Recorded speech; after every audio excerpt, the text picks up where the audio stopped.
Hi everyone, back with me again in this channel. On today's video, I'm going to show you how you can edit your photo with a blind shadow using PicsArt.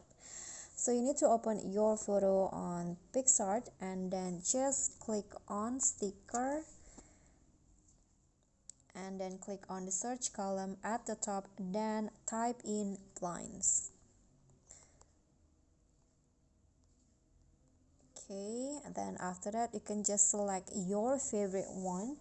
Okay, let's say I want to add okay, this one's right here. Then you can just fit the size. Okay, in here, and then after that click on blend, then select multiply. Okay, like this. You can always adjust it. I'm going to go with this. Then after that you are done, just click on a check icon and here is the result. If you like it, you can just click on the arrow down here to save the photo.